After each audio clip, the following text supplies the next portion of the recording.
Siema, witajcie na następnej wyprawie. Znajdujemy się w malowniczej Jedlince, a obok mnie dokładna replika jednego z wagonów pociągu Hitlera. Nazywał się on Ameryka i był, można powiedzieć, jeżdżącą fortecą. To właśnie podczas kampanii wrześniowej z tego miejsca, z takiego pociągu Hitler dowodził tą kampanią wrześniową. Następnie pociąg nazywał się Brandenburgia po wypowiedzeniu wojny Ameryce. Ale jeśli chcecie dowiedzieć się czegoś więcej, to zapraszamy na dzisiejszy film.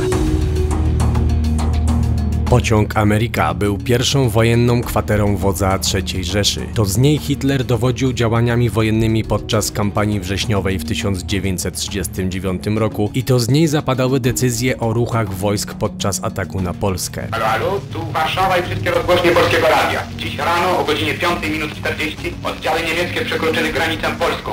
Planem pakt o nieagresji. Bombardowano szereg miast. Ogromny pociąg pancerny, mogący składać się z kilkunastu wagonów, był cudem inżynierii techniki na tamte czasy. I oprócz funkcji schronienia, zapewniał wszelkie wygody użytkowania oraz łączność. Chroniony przez specjalne oddziały żołnierzy oraz działka przeciwlotnicze kalibru 20 mm, był istną fortecą na szynach oraz dodatkowo tunele takie jak ten wykorzystywał jako schrony. Poznajcie historię Ameryki i zapraszam na dzisiejszą wyprawę.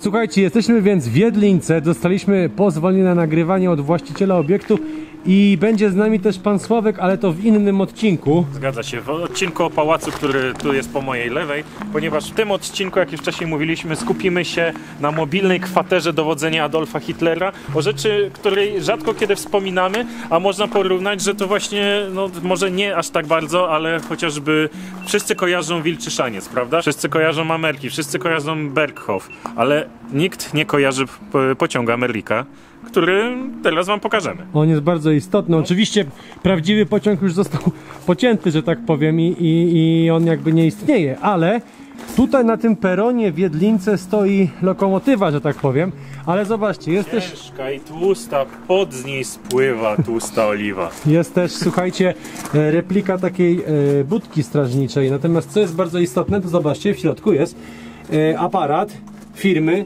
Siemens, tak? I ta firma istnieje do dzisiaj. Nie kojarzysz takich telefonów na korbkę? Kojarzę na korbkę, bo miałem taki w domu, ale ten wydaje mi się epokę starszy. No nie, no dobra. A patrz, tu jest napisane. Co? Typ 2020. To 2020. Nur Finchen Engenschere Enlagen. O, Lengenschegemege, tak po węgiersku. Nie no, ale rzeczywiście Łukasz dobrze powiedział, że jeżeli twój dziadek miał taki telefon, To niedobrze. to trochę niedobrze. Pociąg został wybudowany i oddany do użytku miesiąc przed kampanią wrześniową, czyli w sierpniu 1939 roku. Hitler wybrał akurat pociąg, a nie na przykład łódź, statek lub jakiś statek powietrzny, dlatego, bo nie ufał, można powiedzieć, w tamtych czasach jeszcze lotnictwu czy marynarce na tyle, żeby czuć się tam bezpiecznie. On po prostu najbezpieczniej czuł się na ziemi. A druga sprawa, w takim pociągu zawsze mógł być blisko linii frontu, czyli jeśli front się przemieszczał, to Hitler właśnie tym pociągiem również mógł się przemieścić. Ale teraz specyfikacja, mianowicie pierwszy wagon, jego tak naprawdę ulubiony wagon, czyli 10201, powstał w 1934 roku, zaprojektowany przez firmę Wegband & Co. z Kassel, a następnie powstało jeszcze takich wagonów około 18. Jeśli chodzi o sam skład, składał się zazwyczaj z 18 wagonów, w których oprócz tego, że mieściła się salonka, to mieścił się wagon łaźnia, mieścił się,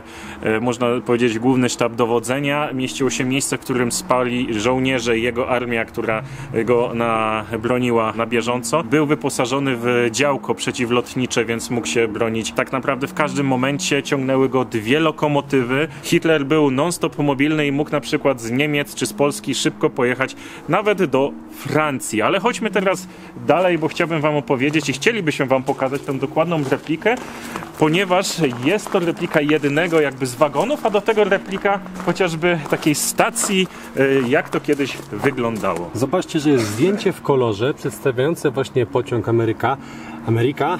Natomiast co jest istotne, że zobaczcie, że ciągnęły go parowozy. Nie elektryki, tylko właśnie parowozy. Natomiast tu też fajna rzecz, że jest przekrój tego pociągu żółty i zobaczcie, że on miał jeden wagon prawie 25 metrów długości. dość sporo. Rozstawy osi są też pokazane. I to wszystko jest właśnie z archiwum tej firmy, która produkowała te wagony. Tutaj zakładam, że jest po prostu piec jakiś do grzania wody. Przynajmniej tak to wygląda. No kurde, to, że to zdjęcie jest w kolorze, super temat. Tutaj stacja kolejowa w Jedlince, oczywiście też makieta, no bo prawdziwy jakby nie istnieje pociąg, no i ta stacja. Natomiast co jeszcze jest istotne, to jeden z wagonów ważył minimum 60 ton i często na przykład wagon Hitlera, słuchajcie, musiał mieć podłogę dodatkowo wzmocnioną betonem ze względu na to, że on sobie zażyczył, że w środku w swojej łazience ma mieć prawdziwy marmur. Więc gruby temat. Natomiast zobaczcie, tutaj mamy już pierwszy wagon i takie wagony tego typu, czyli z działkami przeciwlotniczymi, były dwa. Jeden był zaraz za lokomotywą i drugi był na końcu składu. Kolejna sprawa to jest to ułożenie, idealne ułożenie każdego z tych wagonów. Zazwyczaj ich było od 14 do 18 ciągniętych i jakby każdy wagon zawsze miał to samo położenie z tego względu, aby móc swobodnie w pewnym momencie się poruszać i wiedzieć, gdzie co jest, gdzie można pójść na przykład nadać jakąś depeszę, gdzie można pójść się umyć, gdzie można pójść na ważne spotkanie. No i z tego co kojarzę, to wagon Hitlera, właśnie ten jego, którym najczęściej jeździł, był jako trzeci wagon. A to też zobaczcie, jakby, bo też czytaliśmy jedną rzecz, że w tym momencie takim najbardziej popularną maszyną tego typu jest Air Force One, jeżeli chodzi o Amerykę. Natomiast zobaczcie jedną rzecz, że dla mnie jest to nielogiczne. Jeżeli on zawsze podróżował w takim samym składzie, mam na myśli, że pierwszy wagon to wiadomo, lokomotywa, pierwszy wagon przeciwlotniczy, a potem coś tam jeszcze i trzeci miał być zawsze Hitlera. To dla mnie to jest głupota. Bo każdy wagon powinien wyglądać tak samo. Ale pomyśleli też o tym, o czym mówisz, nie? No. Bo nawet była taka historia, że państwo podziemne chciało przeprowadzić zamach na Hitlera w Elblągu. I zawsze tym głównym pociągiem Hitlera inną trasą jechał identyczny pociąg, który niejako dublował to, że nie było... i tam się im nie udało. I nie wiadomo, którym pociąg jechał. I prawie się udało dokonać zamachu na Hitlera, ale w ostatniej chwili jakby zmienił pociągi i kierunek. No dobra, ale to zmienił pociągi, a mi chodzi o to, że trzeci wagon był zawsze jego. Więc jakbyś prowadził ostrzał, to zawsze na trzeci wagon, tak? Ale nikt nie wiedział, że to jest trzeci wagon jego. Nigdy nie było. Wszystkie dokumenty, nawet z samej jazdy, jeśli on gdzieś jechał, były potem niszczone i palone, więc tak naprawdę nigdzie nie wyciekały informacje, który wagon jest jego. A druga sprawa, że my tylko przypuszczamy, że zawsze był trzeci jego, więc... Równie dobrze mógł być mieszany, zazwyczaj to nie? trzeci jego, a mógł na przykład być trzeci albo przedostatni, tak, no bo jakby a cała reszta była ustawiona to tak, jak też trzeba, poruszyłeś nie? ważny temat. Za chwilę wejdziemy do środka, już sekunda. Ale jeszcze chcę powiedzieć o tym, że było tak, że na trasie, jak on jechał, to normalnie ta trasa była obstawiona przez wojsko i następny temat, oni, to co ty powiedziałeś, dojeżdżając do stacji, biorąc dokumenty, gdzie się mają udać i tak dalej, one były od razu niszczone. Nie były w ogóle nigdy archiwizowane, co nie? No. Nic z tego pociągu nie wychodziło na I zewnątrz. sam zjazd trwał chwilę, ponieważ nie było tak, że trzeba było dosypać węgla, czekać aż coś uzupełnią. Po prostu wymieniano dwie lokomotywy na dwie inne, które już czekały, więc wjeżdżali 20 minut, jadą dalej. I tak mógł przejeżdżać przez praktycznie całą Europę. Ale dlaczego pociąg Hitlera nazywał się Ameryka? Nie chodziło o miłość Hitlera do Stanów Zjednoczonych, a bardziej o kryptoniny pociągu specjalne, bo takich pociągów było kilka. Na przykład Azja należała do Goeringa, była również Afryka oraz Europa, które należały do ścisłego dowództwa, ale z Ameryką jest kilka ciekawostek. Na przykład taka, że w 1941 trzeba było przemienić nazwę na Brandenburgia, ponieważ w 1941 Niemcy zaczęli walczyć ze Stanami Zjednoczonymi, a co do Ameryki, Hitler osobiście nadzorował atak z tego pociągu nad Polskę. Oczywiście tutaj przekazywał plany, tutaj się odbywał sztab i tak dalej, a teraz mamy okazję wejść do środka i zobaczyć, jak wygląda replika tego pociągu. Zapraszamy. Już na samym wejściu, co się rzuca, to fornir, co nie? Taka replika forniru. Nie jest tam. Tak, zobaczcie, złote klamki oczywiście. Chociaż one z zewnątrz nie miały dużego przepychu, te wagony. Mimo to, że były wykonane z dobrych i solidnych materiałów, no to tak jak ta doktryna tej skromności i ukazywanie wielkiego wodza Hitlera jako skromnego przywódcy, który chce dobrze dla swojego kraju, no to właśnie zawsze... Zobaczcie, mały smaczek w ogóle, a propos właśnie 39 ataku na Polskę. Tylko teraz pytanie, co oznaczają te kolory? No bo zobacz, czerwone wojska niby twoje, a niebieskie? Nie, to są wojska może Alianckie? jakieś... Nie było A, to aliancji. są, No jakieś, właśnie. to są kierunki frontu niemieckiego, tylko nie wiem czemu czerwony... Znaczy to jest, wydaje mi się, że Macie to jest tu- chyba losowo Macie ułożone. niebieski Związek Radziecki, A jest- 2 strzałki, 3 strzałka hitlerowskie, tu jednostki polskie, a tutaj macie jeszcze. Ale gdzie masz niebieski No, Związek Radziecki tutaj masz. Flagi Związku Radzieckiego. Ale tutaj sobie ludzie po prostu Ale to chyba stawiają sobie jak poprzestawiali, bo to nie ma, wiesz. Ale koncepcja chyba taka była. No. Tak. A zobaczcie, ta mapa jest podświetlana? Nie. Tak, tu mogły być jakieś... Kiedyś była poświęcona. Widzicie? No nawet rzutnik tu masz. Aha, no. A, okej, to może być jakaś zachęcamy- taka Swoją instalacja. drogą zachęcamy do Masz wizyty, Berlin. bo tutaj niedługo będzie normalnie znowu... Nie, no tak. Jeżeli macie okazję, przyjeżdżajcie do Jedlinki, zapraszamy oczywiście do pociągu, natomiast obczaj to. Patrzcie, jakie radio. I masz Luksemburg, Telefunken. Oslo, Warszawa, Aha. A mapy to Deutschland. też. Mapy to też takie z tamtych okresów. 41 Właśnie rok. pytanie, czy to działa. Katowice. Telefunken. Replika taka. Da się. No, nie otworzysz tego. Okej, no, ale się świeci. Zegar, zobacz. Stary. No. Co mówiłeś, Łukasz? Że nawet mapy są w klimacie zachowane, że napis Katowic i że 41 rok żyli właśnie. A to jest rzeczywiście, myślisz, to jest pewnie replika, to nie? Ale... No 100%. No. Chociaż patrzą po kształcie, to może i... Nie, na pewno jest to rok? jest replika. No 41. Gdzie to masz? To może. Tutaj. No to może być oryginalne na Paweł. No nie wierzę, że to jest tak położone. Ale kurde, Ale wygląda rzetelnie. wygląda bardzo rzetelnie. Ty, jak dla mnie to trzeba Sławka zapytać, bo to rzeczywiście wygląda... Jak dla mnie to może być oryginał. No zobacz, ona jest podklejona, to No. nie? Ona widać, że ona jest właśnie taka zniszczona jeszcze, tak jakby z tego okresu była. No.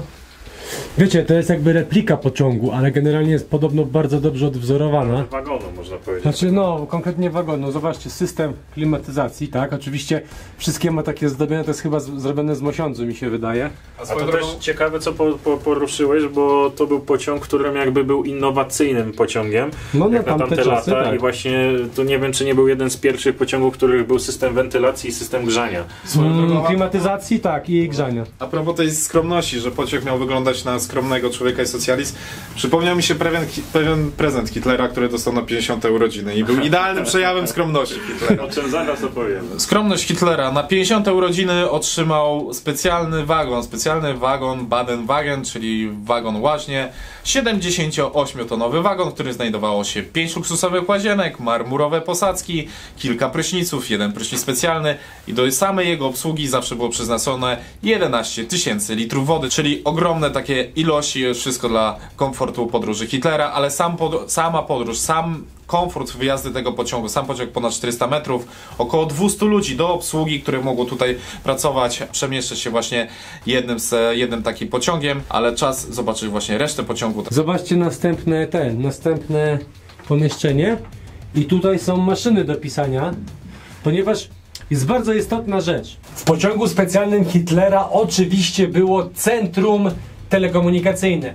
Oprócz maszyn do pisania, centrum łączności, radiotelefonii i tak dalej, była jeszcze słynna maszyna Enigma. I jeżeli oglądaliście nasz film z Pałacu Saskiego, to z niego możecie wiedzieć, że to Polacy ją zdeszyfrowali. W sumie to złamali jej szyfry w sposób, w jaki ona działa i to właśnie wydarzyło się w Pałacu Saskim. Natomiast w tym pomieszczeniu mamy replikę, znaczy to są oryginalne maszyny do pisania, ale właśnie takiego centrum łączności. Niewielkiej kabiny, ale jakże bardzo istotnej. A zaraz za tamtą ścianą z tyłu mamy właśnie wagon narad, gdzie był stół z mapami, krzesłami i tak dalej. Ale co stało się z tymi pociągami? No generalnie po przegranej wojnie przez nazistów pociągi zostały podzielone przez aliantów. Oczywiście ten wagon specjalny Hitlera został wysadzony, żeby nie stał się takim miejscem kultu. Ale te pociągi tego typu były świadkami wielu historycznych wydarzeń. Chociażby podobno bardzo blisko bombardowanej Warszawy znajdowały się te pociągi, właśnie a propos właśnie sztabu generalnego. Ale udajemy się jeszcze jedno miejsce ściśle związane z pociągami specjalnymi, a mianowicie do tunelu pod Małym Wołowcem, specjalnie zaprojektowanego pod te pociągi, i opowiemy o różnych takich historycznych ciekawostkach. Tunel, do którego teraz będziemy wchodzić, powstał w 1879 roku, ale co jest istotne, ma on ponad 1,5 kilometra, a Ameryka w maksymalnym składzie mogła mieć 500 metrów, czyli mogłyby się tu zmieścić spokojnie prawie że 3 takie Ameryki. I zobaczcie, że w ogóle tunel jako sam w sobie tunel jest po prostu idealnym schronem, naturalnym schronem. Znaczy, no może nie naturalnym, bo jest wydrążony przez człowieka, ale mimo wszystko, tak, wjeżdżasz, nie musisz budować żadnej dodatkowej infrastruktury. Zobaczcie też, jakie tutaj są skały. Widać przekrój, więc w razie jakiegoś bombardowania rzeczywiście tam ta masa ziemi jest ogromna, to nie? Która by to chroniła. Ta część to jest właśnie ta część, że tak powiem, porzucona i do niej można sobie spokojnie wejść. To jest taka nieoficjalna ścieżka turystyczna, nawet jak to ktoś to określił. To jest nawet na mapach Google'a zaznaczone. Ale swoją drogą właśnie a propos wjazdów pociągów do tunelu, to Konrad ma ciekawą historię związaną właśnie z takimi pociągami. A ta ciekawa historia tyczy się roku 1941 roku, dokładnie w sierpniu. Adolf Hitler na terenach Polski właśnie w swoim pociągu przyjął Benito Mussoliniego. Właśnie jego pociąg wjechał do, no można powiedzieć, bliźniaczo podobnego jak ten, choć tamten był wybudowany właśnie miał przeznaczenie jako, można powiedzieć od początku, jako tunel, który miał chować ten pociąg, a ten tunel został zaadoptowany, jak powiedział Łukasz. No i właśnie, tak jak mówię, w takim tunelu został przyjęty Benito Mussolini i debatowali nad, można powiedzieć, losami całej Europy. Myślicie, że tutaj mógł być kiedyś schowany ten złoty pociąg z bursztynową komnatą? No może nie, ale ludzie tak myślą. Wszędzie są legendy i też legendy opowiadają o tym, że gdzieś tutaj są poukrywane tunele, w których są poukrywane skarby, więc jak zawsze gdzieś na Śląsku muszą być jakieś legendy właśnie i mity. Ze skarbem, co? No właśnie tak też nawiązał do tego Łukasz, ale właśnie jest ta legenda, że skarb skradziony z Wrocławia został ukryty w tych tunelach, o których przed chwilą wspominaliśmy. Jak na razie widzimy tylko ten jeden, ale może gdzieś jest jeszcze jakiś tunel techniczny na przykład, który coś może skrywa. No, na pewno nie pociąg. Pomyślcie sobie, jak zakodowane jest w głowach już te legendy, które po 80 latach jest dalej żywe, że gdzieś wszędzie są pokopane skarby, złoto, O, depozyty, to nie? Góra ma 720 metrów, z powietrza jej nie widać, a nawet sądzę, że gdyby był jakiś nalot, no to tak naprawdę by się zatrzymało na górze to wszystko, a pociąg był na tyle wartościowy, czy te pociągi były na tyle wartościowe, że trzeba było dla nich znajdować jakieś schrony. To jest jeszcze, zauważyłem jedną rzecz, że to jest chyba, nie wiem, metr, tak mi się wydaje, ale zobacz, że tu jest napis w tę stronę, a tu jest do góry nogami i ktoś wyjął tą płytkę i obrócił. No, Co nie? tak. Później wracamy tym tunelem z pociągiem. Będzie szybciej, rozumiem. Pociągiem. A no tak, możemy, tam jest stacja przecież. Tylko, że on jeździ w drugą stronę. Trudno. Musi Dla nas cofnie. Zobaczcie, kolejne te widać, kolejne te takie właśnie odnogi boczne, Tu siatka żeby jakaś się jest. schować. Tu jest jakaś siatka. Myślę, że to wynika z tego, że był pewnie jakiś przeciek. Nie, osuwa się, widzisz? Tak, jest zabezpieczone. On taki jest, kurde, jakby się tutaj coś paliło, to nie? No, to jest prawda, jakby było smolone, to Lokomotywa. Zobaczcie, kolejne przejście. Aha. I ono mogło się łączyć z tamtym tunelem, tylko zostało. Nie było, masz rację. No, Się łączyło z tym kolejnym, z tym tunelem. tym, który jest po prawej stronie. Tu się mogło palić ta lokomotywa. Przecież cuk. Zobaczcie, że ten tunel powstał właśnie po wojnie jakby francusko-pruskiej, gdzie zauważyli, że ta logistyka, w tym wypadku kolejowa, jest bardzo istotna. I tak przejdziemy teraz do pociągu Ameryka, którego właśnie kopię widzieliśmy. I ta logistyka pociągowa też była na tyle ważna, że oczywiście są kwestie tego, że Hitler bał się latać samolotem, pociągu luksusowy i tak dalej. Ale dzięki właśnie tej logistyce, dzięki doskonałej sieci kolejowej właśnie po tej stronie, ten pociąg jakby sztabowy mógł się bardzo szybko przemieszczać z punktu A na punktu B. To też było bardzo istotne, jeżeli chodzi o prowadzenie wojny, gdzie Niemcy, naziści też niejako, oczywiście powodów jest więcej, ale też między innymi przez rozciągniętą logistykę na Łuku Kurskim też to był jeden z powodów przegranej wojny już w późniejszym okresie. No i co jeszcze jest ważne, że wiesz, jak masz taki pociąg, to możesz być blisko linii frontu, prawda? Dokładnie. Możesz sobie podjechać i z niego zarządzać.